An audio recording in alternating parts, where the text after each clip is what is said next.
अस्सलाम वालेकुम, हनीफ दवामी और आप लोग देख रहे हैं टोरंटो में पाकिस्तानी कम्युनिटी का मकबूल न्यूज़ चैनल द अवामी। नाज़रीन, लग ये रहा है कि पाकिस्तान पीपल्स पार्टी की जानिब से बिलखसूस और सिंध हुकूमत की जानिब से बिलअमूम जो है वो सिंध पुलिस के सरबराह की उस दरख्वास्त या उस ख्वाहिश को मुस्तरद करने की इतला मिली है जो उन्होंने इलेक्शन तक अपनी पोस्टिंग को बरकरार रखने के लिए की थी। यानी आईजी सिंध की ये इस्तदा थी कि जब तक इलेक्शन नहीं होते उन्हें सिंध पुलिस के आईजी केसेस से बदस्तूर अपने फ़राइज़ सर अंजाम देने की इजाज़त दी जाए। लेकिन इतला ये है कि उनकी ये जो दरख्वास्त थी, उनकी ये ख्वाहिश मुस्तरद कर दी गई है। ख्वाहिश के मुस्तरद करने का ये हरगिज़ मतलब नहीं कि खुदा न खास्ता मुश्ताक महर के पाकिस्तान पीपल्स पार्टी से कोई नाचाकी हो गई है या पाकिस्तान पीपल्स पार्टी की हाई कमान या फिर सिंध हुकूमत उसे पसंद नहीं करती। इसमें कोई शक नहीं है कि एडी ख्वाजा और ख़ुद कलीम इमाम के बाद जब यानी मुश्ताक महर आईजी बन के आए तो मुश्ताक महर उनके लिए बहुत ज़्यादा सूदमंद साबित हुए। यानी उन दोनों के मुकाबले में जो है मुश्ताक महर ने कभी भी सिंध हुकूमत को या पाकिस्तान पीपल्स पार्टी की हाई कमान को किसी भी तरह की शिकायत का मौका दिया हो, माँ सिवाय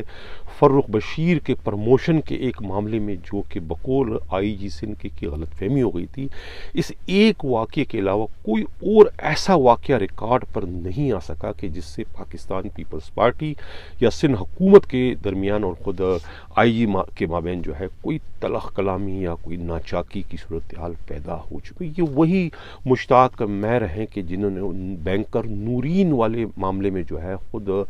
मुल्क की सबसे बड़ी अदालत के सामने जो एक तरीके से मुबैना तौर पर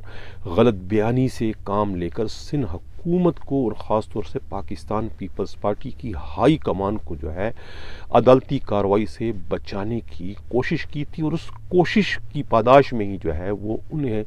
ख़ुद हाई कोर्ट या सुप्रीम कोर्ट ऑफ पाकिस्तान के हुक्म पर जो है वो कराची के एडिशनल आईजी की अहम तरीन मनसब से तब्दील कर दिया गया था। तो ये वही मुश्ताक महर है। कहने का मकसद ये है कि उनके ताल्लुकात जो है पीपल्स पार्टी की हाई कमान या फिर सिंध हुकूमत से ख़राब नहीं, लेकिन इसके बावजूद उनकी ख्वाहिश इलेक्शन तक आईजी केसेस से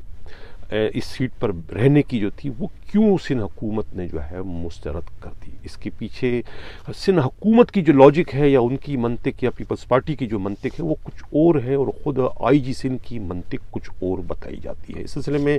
ख़ुद पाकिस्तान पीपल्स पार्टी और सिंध हुकूमत के जो काबिल एतमाद ज़रा है उनका ये कहना है कि आईजी के नज़र में इलेक्शन जो है मौजूदा जो इस वक्त सियासी सूरत हाल चल रही है मुल्क की, यानी कि एक इम्पोर्टेड हुकूमत का नारा लगाया ख़ुद इमरान खान ने और एक जलसा जुलूस का जो सिलसिला शुरू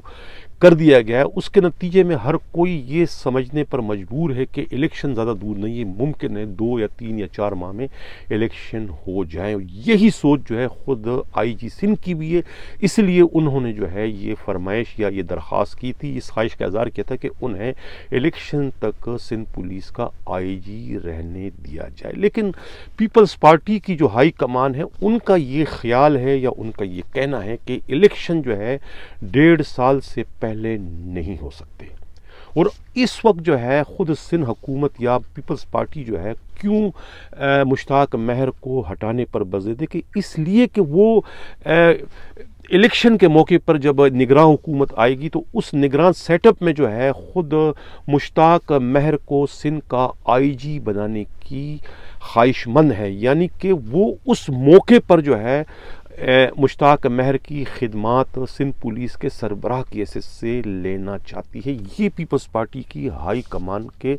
ज़राए का कहना है, क्योंकि इस वक्त जो इलेक्शन आ रहे हैं आगे जाके ये इलेक्शन जो है ख़ुद पाकिस्तान पीपल्स पार्टी के लिए इंतहाई ख़तरनाक साबित होंगे। ये इलेक्शन जो है उन्हें किसी भी तरीके से तरन वाला साबित नहीं होगा, इसलिए कि अब के बार जो है वो उनका मुकाबला जो है पूरे मुल्क की बाकी जमातों के साथ उनका भी मुकाबला जो है तहरीक इंसाफ के साथ होगा और एक बड़ा कांटेदार मुकाबला होगा। और इस मुकाबले के दौरान जो है उन्हें अपने हम नवा एक इंतहाई वफादार पुलिस सरबराह की ज़रूरत होगी, इसलिए उस मौके के लिए जो है वो पहले से जो है ख़ुद मुश्ताक महर को जो है रिज़र्व होना चाहते हैं। इसलिए फ़िलहाल जो है वो इस मौके पर जो है वो मुश्ताक महर को मज़ीद सिंध पुलिस के IG केसेस से नहीं रखना चाहते। इसलिए वो उन्हें तब्दील करना चाहते हैं कि अगर खुदा न खास्ता 3, 4 या 5 या 6 माह बाद इलेक्शन होते हैं तो तब भी एक गैप आ जाएगा और उस गैप का फ़ायदा उठाते हुए वो दोबारा निगरान सेटअप में जो है IG सिंध केसेस से मुश्ताक महर को मैदान में उतारने में कामयाब हो जाएंगे। ये वो बात है जो खुद मुश्ताक महर की समझ में इस वक्त नहीं आ रही है, जो बज़िद हैं कि उन्हें इलेक्शन तक जो है सिंध पुलिस का IG केसेस से अपने फ़राइज़ सर अंजाम देने की इजाज़त दी जाए। नाज़रीन, मुश्ताक महर जो है वो उनके अपने ही एक निराले कवानीन हैं, अपने ही उनके फ़ैसले हैं। एक पेची रिकॉर्ड उन्होंने मुरतब किया था जब वो एडिशनल IG कराची केसेस से अपने फ़राइज़ सर अंजाम दे रहे थे। एक लंबी चौड़ी लिस्ट थी पुलिस अफसरों की जिसमें SHOs की तादाद ज़्यादा थी। उन्हीं SHOs में जो है एक नेपियर थाने के SHO हुआ करते थे इंस्पेक्टर ज़फ़र बजोला, जो कि अब DSP के ओहदे पर उनकी प्रमोशन हो चुकी थी। और पिछले प्रोग्राम में मैंने जिक्र किया था कि उन्हें जो है DSP बनने के बावजूद बाकी तमाम प्रमोटी DSPs की तो पोस्टिंग IG ने कर दी थी, लेकिन उनकी पोस्टिंग नहीं की थी क्योंकि उनकी नज़र में जो है वो पेची रिकॉर्ड वाले हैं और पहले इसी पेची रिकॉर्ड की वजह से जो है वो उन्हें डिसमिस फ्राम सर्विस भी कर चुके थे। लेकिन बाद में उन्होंने अपना असर रसूख इस्तेमाल करके वो दोबारा न सिर्फ बहाल हो गए बल्कि उन्होंने अपनी मनपसंद थाने में SHO के से पोस्टिंग भी हासिल कर ली थी। और अब भी वो ज़्यादा अरसा जो है वो आउट ऑफ पोस्टिंग नहीं रहे। प्रमोशन के बाद उन्होंने कोशिश की, लेकिन बिल आखिर उन्होंने IG के भी IG यानी कि मेरा इशारा IG के लाडले PSO अदनान रफ़ीक सिद्दीकी की जानिब अदनान रफ़ीक सिद्दीकी से रब्ता किया और रब्ता करने के बाद उन्होंने जो है पहले तो उनका ट्रांसफ़र जो है कराची रेंज में करवाया और कराची रेंज में करवाने के बाद फिर DIG साउथ जो है शर्जील नईम खरल से जो है एक DO लेटर लिखवाया और उसके बाद उनकी पोस्टिंग ईदगाह सब डिवीज़न में एज SDPO के कर दी गई। इस तरीके से दोबारा से जो है वो नेपियर ही के DSP बनने में कामयाब हो गए। तो ये एक तरीके से उनका सिंध पुलिस के सरबराह का एक दोहरा मेयार है कि अगर जो बेचारा बेअसर है तो उसकी पोस्टिंग तो नहीं होती है, वो फिर CPEC सिक्योरिटी फोर्स में सर्विस में या सेंटर वहाँ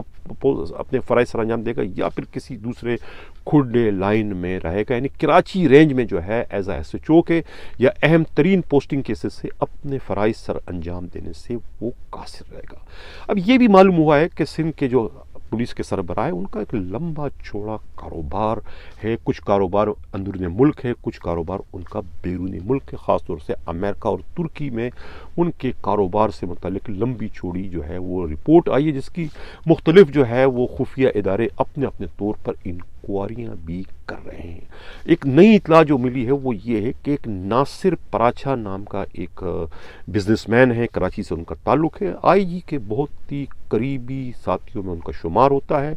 केमाड़ी के इलाके में जो है ये मैरीन के कारोबार से उनका ताल्लुक़ बताया जाता है, शिपिंग के हवाले से, लांचों के हवाले से। उस कारोबार में जो है इतला ये मिली है कि ख़ुद IG सिंध की भी उस कारोबार में शिराकतदारी बताई जाती है। ये ताल्लुकात उनके मज़कूरा बिजनेसमैन से उस वक्त से हैं जब ख़ुद मुश्ताक महर जो है ठट्ठा के SSP हुआ करते थे, यानी कि इतने पुराने उनके मुरासिम हैं। और ये बात भी अब सामने आ गई है कि ये जो सुरजानी टाउन के SHO हैं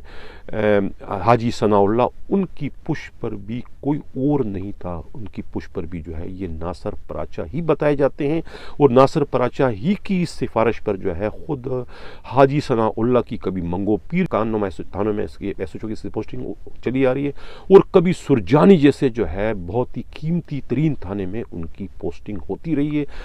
इस पोस्टिंग का सेहरा भी किसी और के सर नहीं, खुद ही नासर पराचा के सर जाता है। और सिंध पुलिस के सरबराह जो है अपनी नोयत के लिहाज से पाकिस्तान भर के IG से एक मुख्तलिफ मिजाज के अफसर बताए जाते हैं। इनकी अगर आप हिट लिस्ट में देखें, उस लिस्ट में जो है वो आपको PSP अफसरों की तादाद कुछ ज़्यादा नज़र आती है, जबकि फ्रेंड लिस्ट में जो है वो रैंकर्स ज़्यादा है। अब ये बात समझ से बालतर है कि उनके रैंकर्स इतने ज़्यादा करीब कैसे हो गए। एक तो ख़ुद उनका जो PSO है अदनान रफ़ीक सिद्दीकी वो भी मुकम्मल तौर पर एक कांस्टेबल नहीं है, लेकिन वो उनके इतने मंजूर नज़र हैं कि अगर उनके असासों की खुफिया इंक्वायरी करवाई जाए, जो कि ऑलरेडी पहले ही मुख्तलिफ तहकीकाती इदारे कर चुके हैं, तो उनके असासे जो है किसी भी ग्रेड 21 के अफसर से कम नहीं बताए जाते हैं। और न जाने इस PSO में वो क्या खूबी है कि इनकी खातिर जो है सिंध के जो पुलिस के सरबराह हैं, उन्होंने ग्रेड 19, 20 और 21 के बड़े अफसरों को अपनी इंतकाम का निशाना बनाया, जिसमें खुद एक ग्रेड 21 का अफसर डॉक्टर अमीर शेख के अलावा खुद एक DIG आमिर फारूकी शामिल है। दोनों का कसूर क्या था कि दोनों ने करप्शन और लाकानूनियत की एक इंक्वायरी करके अदनान रफ़ीक सिद्दीकी को जो है कानून के मुताबिक सज़ा देते हुए डिसमिस फ्राम सर्विस कर दिया था।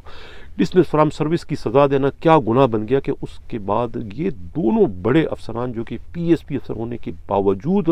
अपने ही फोर्स के सरबराह के इंतकाम का ऐसे निशाना बने कि उन्हें फिर कोई अच्छी पोस्टिंग न मिल सकी। और आमिर फारूकी को तो सिंध पुलिस से ही उन्होंने बेदखल करवा दिया था। ये है कारनामे सिंध पुलिस के उस मौजूदा सरबराह के, जिनकी ख्वाहिश, जिनकी फरमाइश, जिनकी दरख्वास्त सिंध हुकूमत और ख़ुद पाकिस्तान पीपल्स पार्टी की हाई कमान मुस्तरद कर चुकी। अब उनका ख्याल ये है कि अगर उनकी पोस्टिंग IG सिंध की पोस्ट से अगर वो तब्दील हो जाती है और उनकी अगर पोस्टिंग किसी और जगह हो जाती है, उन्हें कोई अहम तरीन जिम्मेवारी मिल जाती है, तब तो वो पाकिस्तान में रहने का रह सकेंगे या रहना चाहेंगे। अगर उनको कोई पोस्टिंग नहीं मिलती है और खुदा न खास्ता वो खुडेलैन लग जाते हैं, तो फिर वो इस खुडेलैन की पोस्टिंग के सूरत में मुमकिन कोई इंक्वायरियाँ अपने खिलाफ शुरू होने से या अपने लाडले PSO के खिलाफ शुरू होने से पहले ही मुल्क छोड़ देंगे, बैरून मुल्क छुट्टी पर रवाना हो जाएंगे। इसी मकसद के लिए वो पहले ही UK के वीज़े ले चुके हैं और उनके पास इतला है कि अमेरिकन ग्रीन कार्ड पहले ही उनके पास है। इसी के साथ इजाज़त चाहता हूँ। अल्लाह हाफ़िज़।